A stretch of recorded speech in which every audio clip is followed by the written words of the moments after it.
हम लोग बात कर रहे थे एनसीईआरटी किताबों के बारे में।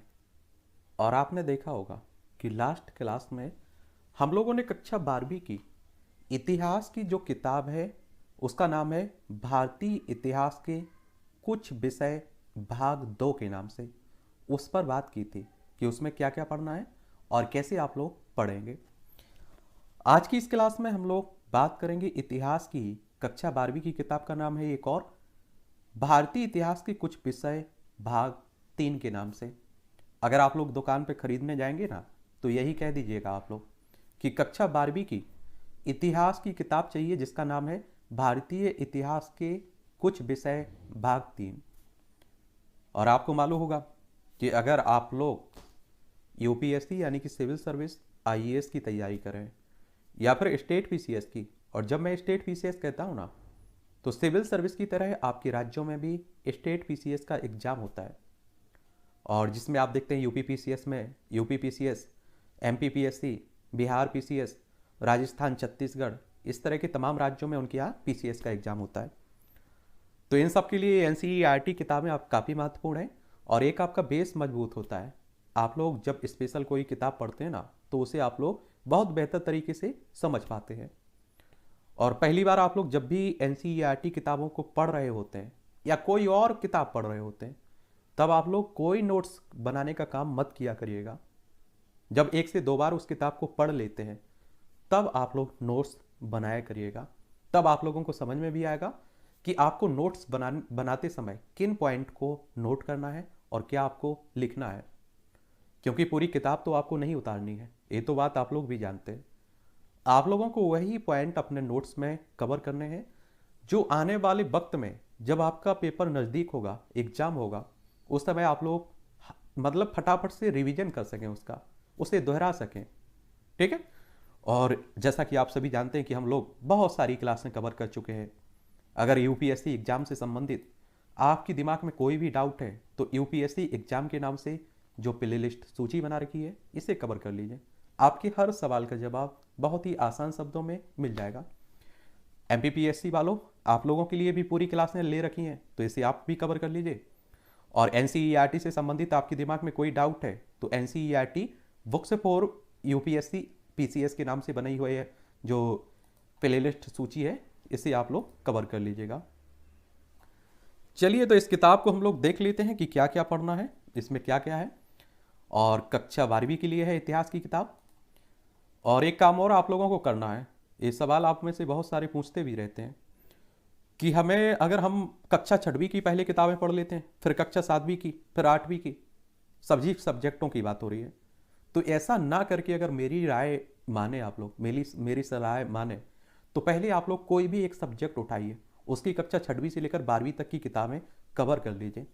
और इससे क्या रहेगा, कक्षा 6वीं को आप लोग 7वीं में, 7वीं को 8वीं में पूरे सब्जेक्ट को आप लोग जोड़ पाएंगे और बहुत बेहतर तरीके से समझ सकेंगे। और आप सभी जानते हैं कि जब आप लोग एक काम को एक बार में ही करते हैं तो बहुत बेहतर तरीके से कर पाते हैं। तो एक ही काम करिएगा आप लोग। और आप सभी जानते हैं कि राष्ट्रीय शैक्षणिक अनुसंधान और प्रशिक्षण परिषद के द्वारा ये किताबें लिखी जाती हैं, उसी की हैं। तो आप देखें ऑफिशियल किताबें हैं तो ये भी आप लोगों के एग्जाम के लिए महत्वपूर्ण हो जाती हैं। एक किताब आपको 130 रुपये में मिलेगी, आप लोग अगर खरीदने जाएंगे। और वैसे पीडीएफ के रूम में तो आप देखते हैं कि टेलीग्राम पर डाल दी है। और वैसे आजकल आप देखिए डिजिटल का दौर है तो बहुत सारी किताबें आपको घर बैठे ही मिल जाती हैं। मुझे लगता है कि आपके स्मार्टफोन है, कंप्यूटर है, लैपटॉप है, तो वही पूरी लाइब्रेरी बन चुका है आज के समय में, वही पूरी दुकान बन चुका है आपकी। इसमें क्या क्या पढ़ोगे ये आप लोग जरूर देख लीजिएगा। जब आप किताब कोई पढ़ते हैं तो उसके ऊपर एक भूमिका बनी रहती है उसकी। कौन सी बात इस किताब के केंद्र बिंदु को निर्धारित करती है, आखिर इस किताब का क्या लक्ष्य है और पिछली कक्षाओं की पढ़ाई पढ़ाई से यह कैसे जुड़ी हुई है। कक्षा 6वीं से 8वीं तक हमने भारतीय इतिहास के बारे में प्रारंभिक काल से आधुनिक युग तक की जानकारी प्राप्त की है। हर वर्ष एक विशेष ऐतिहासिक काल के बारे में पढ़ाई की है। कक्षा 9वीं और 10वीं की किताबों में परीक्षण का दायरा बदल गया। उच्च प्राथमिक कक्षाओं के विपरीत यहाँ हमने एक छोटा सा कॉल काल चुनकर समकालीन विश्व का सूक्ष्म अध्ययन किया है। क्षेत्रीय सीमाओं को लांघते हुए राष्ट्रीय राज्यों के विस्तार से कहीं आगे बढ़कर हमने यह जानने की कोशिश भी की है कि दुनिया के अलग अलग हलकों और मुल्कों के लोगों ने आज की दुनिया में बनाने में क्या भूमिका अदा की है, और भारतीय इतिहास के एक बेहतर विश्व के अंतर संबंधित इतिहास का हिस्सा बन गया है। इसके बाद कक्षा 11वीं में हमने विश्व इतिहास के कुछ विषयों का अध्ययन भी किया है। इस दौरान हमने पृथ्वी पर इंसानों के जीवन की शुरुआत से आज तक के लंबे अंतराल के बीच अपनी कालानुक्रमिक दृष्टि से विस्तार दिया है, लेकिन हमने विशेष खोज के लिए सिर्फ कुछ विषयों को चुना है। इस साल हमें भारतीय इतिहास के कुछ विषयों का अध्ययन करेंगे, और यह किताब हड़प्पा से शुरू होती है और भारतीय संविधान के बनने पर खत्म होती है। इसमें 5000 वर्षों का सामान्य सर्वेक्षण नहीं, बल्कि कुछ विशेष विषयों का गहन अध्ययन किया गया है, और पिछले वर्षों की किताबों ने आपको पहले ही भारतीय इतिहास से परिचित करा दिया है। अब समय आ गया है कि हम कुछ विषयों की गहराई से छानबीन करें, उन पर शोध करें, समझें उन्हें। जहां हमने आर्थिक और सांस्कृतिक, सामाजिक और राजनीतिक और धार्मिक विषयों को चुनकर बदलाव के अलग अलग आयामों को समझने की कोशिश की है, वहीं इनके बीच की दीवारों को भी तोड़ने का प्रयास किया है।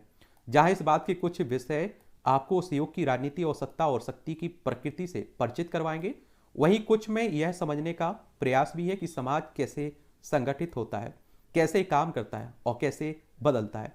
कुछ और अध्याय बताते हैं कि धार्मिक जीवन और रीति रिवाजों के बारे में, अर्थव्यवस्थाओं के विषय में, और ग्रामीण और शहरी समाज में बदलाव के बारे में।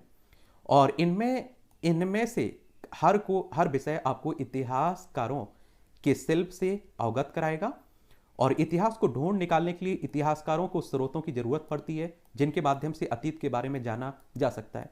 लेकिन स्रोत खुद ब खुद अतीत को प्रकट नहीं करते हैं। इतिहासकारों को इन स्रोतों के साथ जूझना पड़ता है, इनकी व्याख्या करनी पड़ती है, और उनसे अतीत के तथ्य बुलवाने पड़ते हैं। इसलिए तो इतिहास एक दिलचस्प विषय बन जाता है।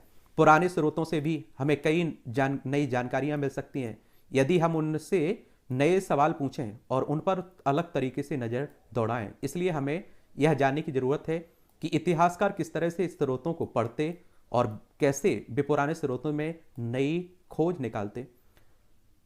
और लेकिन इतिहासकार सिर्फ पुराने स्रोतों का ही पुनरीक्षण नहीं करते, वे नए स्रोत भी खोज निकालते हैं। कई बार ये स्रोत आकस्मिक रूप से मिल जाते हैं। पुराविदों को कभी कभी अनजाने में कोई मुहर या टीला दिख जाता है, जिससे किसी प्राचीन सभ्यता के स्थल का सुराग मिलता है। या फिर आप देखेंगे ये सब देखते रहा करो, और इन्हीं से तो हम लोग उस समय के बारे में पढ़ पाते हैं, देख पाते हैं। और ये सब 1947 का जो विभाजन हुआ, आप सभी जानते हैं, लाखों लोग उससे प्रभावित हुए, यहाँ से वहाँ गए। और ये आप लोग नॉर्मल सी बात है कि अपना घर छोड़ के दूसरी जगह जाना बड़ी बात होती है, देखिए, ठीक है। और भारतीय इतिहास के कुछ विषय पुस्तक का यह अंतिम भाग था। तो इस तरह से आप देखेंगे कि कक्षा 6वीं से लेकर 12वीं तक की इतिहास की आपकी किताबें कवर हो जाएंगी। चलिए, तो इसमें क्या क्या पढ़ने आगे देखने को मिलेगा आपको, विषय सूची क्या है। तो इसमें भाग 3 में अध्ययन का केंद्रबिंदु निश्चित करना, इस पुस्तक का कैसे प्रयोग किया जाए। तो इसमें आप देखेंगे विषय 10, भाग 3 में विषय 10 उपनिवेशवाद और देहात, सरकारी अभिलेखों का अध्ययन। विषय 11 विद्रोही और राज, 1857 का आंदोलन, उसके व्याख्यान।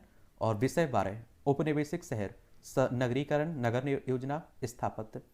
विषय 13 ये आप देखें महात्मा गांधी और राष्ट्रीय आंदोलन, सविनय अवज्ञा और उससे आगे। विषय 14 विभाजन को समझना, राजनीति, स्मृति, अनुभव। और फिर आप देखेंगे विषय 15 संविधान का निर्माण, एक नए युग की शुरुआत देखेंगे। ये आप देखें, आगे आप लोग देख चुके हैं, इनके बारे में काफ़ी पढ़ भी चुके हैं। तो ये आप लोग फिर भी भाग 1 में आपने पढ़ा होगा। भाग 2 ये आप देख रहे हैं। चलिए, तो ये आप लोग देख लीजिएगा।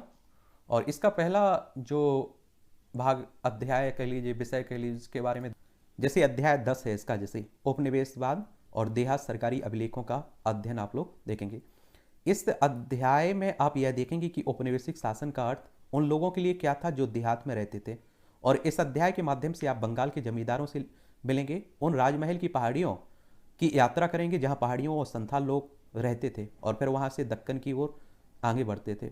चलिए, चित्र के सहारे मेरा इतना मानना है, देखिए, यकीन भी है कि अगर आप लोग इसे बड़े ध्यान से पढ़ते हैं और आप लोग कक्षा 6वीं से फॉलो किए होंगे, एक एक शब्द की परिभाषा आप लोग समझे होंगे, शब्दों को समझने की कोशिश की होगी, तो कहीं कोई आप लोगों को परेशानी नहीं होगी। और जब एनसीईआरटी कवर हो जाएंगी, यहाँ कोई परेशानी नहीं हो रही है, तो बाद में आप लोग स्पेशल कोई भी किताब उठाकर देखेंगे तो वहाँ भी कोई परेशानी आप लोगों को नहीं होने वाली है, इतना यकीन करिए आप लोग। बंगाल, वहाँ के जमींदारों के बारे में देखेंगे आप लोग, और आप देखेंगे, पढ़ेंगे इनके बारे में। राजा शब्द का प्रयोग अक्सर शक्तिशाली जमींदारों के लिए किया जाता था, देख लीजिए। चार्ल्स कॉर्नवालिस आप लोग देख रहे हैं। चलिए देखिए, ताल्लुकादार का शाब्दिक अर्थ क्या होता है? वह व्यक्ति जिसके साथ ताल्लुक यानी संबंध हो। आगे चलकर ताल्लुक का संबंध क्षेत्रीय इकाइयों के लिए होने लगा था। रियायत क्या होता है? रियायत शब्द का प्रयोग अंग्रेजों के विवरणों में किसानों के लिए किया जाता था। और बंगाल में रियायत जमीन को खुद काश्त नहीं करते थे, बल्कि सिकमी रियायत को आगे पट्टे पर दे दिया करते थे। तो ये शब्द आप लोगों को समझ में मिलेंगे, समझोगे आप लोग, और इन्हीं से समझोगे इन्हें, तो आगे चलकर आप लोग जब स्पेशल किताब पढ़ रहे होंगे तब और अच्छे से समझ में आएगा आपको। बेनामी का शाब्दिक अर्थ गुमनाम है।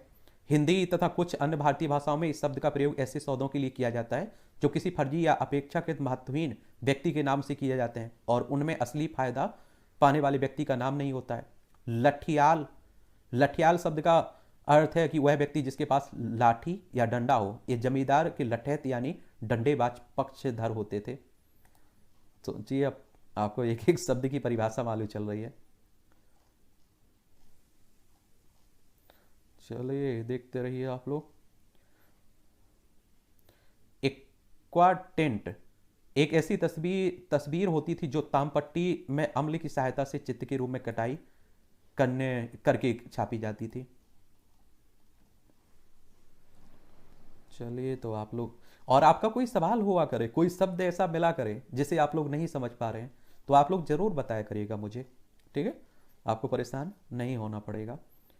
और मैं सोच रहा हूँ कि जितने जल्दी एनसीईआरटी किताबें आपकी हो जाएं, फिर आपका आंसर राइटिंग पर बात करना शुरू कर दें। निबंध कैसे लिखेंगे, ऑप्शनल को कैसे पढ़ेंगे, और स्पेशल किताबों पर हम लोग बात करनी शुरू कर देंगे। तो इसीलिए कह रहा हूँ कि जितना जल्दी हो सके आप लोग। साहूकार ऐसा व्यक्ति होता था जो पैसा उधार देता था और साथ ही व्यापार भी करता था। अभी भी गांव की तरफ आप लोग देखेंगे किसान साहूकार से जुड़ा रहता है, और आप देखते हैं उससे ऋण लेता है और उसी को अपनी फसल बेचता है। और खूब आप देखते हैं कि साहूकारों के द्वारा किसानों का शोषण भी किया जाता है, ऊंची ब्याज दर ली जाती है।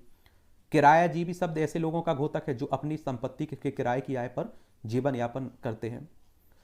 चलिए, ये भी आप लोग देखिए।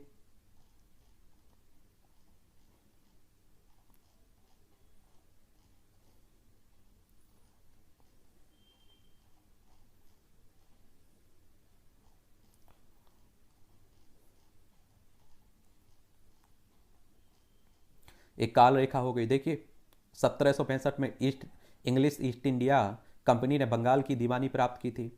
1793 में बंगाल में इस्तमरारी बंदोबस्त लागू हुआ था एक तरह से। चलिए देखिए कि सबसे बड़ी बात है कि आप लोगों को जब क्या चैप्टर खत्म हो जाता है और अच्छे से आप लोग पढ़ लेते हैं, तो ये आप लोग क्वेश्चंस दिए रहते हैं, प्रश्न दिए रहते हैं अभ्यास के लिए, तो इन्हें जरूर आप लोग देखा करिएगा। और 100 से 150 शब्दों में आप लोगों को लिखना होता है। और आप देखते हैं कि जब आप लोग यूपीएससी या स्टेट पीसीएस के लिए आंसर राइटिंग करते हैं, तब भी वहाँ आप लोगों को शब्दों की सीमा लिखी रहती है, कितने शब्दों में आपको लिखना है। तो इन्हें समझा करिएगा और लिखने की कोशिश भी किया करिएगा, ठीक है? निम्नलिखित पर एक लघु निबंध लिखिए लगभग 250 से 300 शब्दों में। ये मानचित्र कार्य है, परियोजना कार्य है, देख लिया करिएगा आप लोग।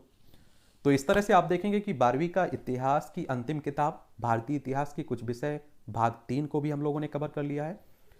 अब आप लोग बताइएगा कि आपकी कोई समस्या है, कोई सुझाव है मेरे लिए, तो आप लोग बता सकते हैं, ठीक है?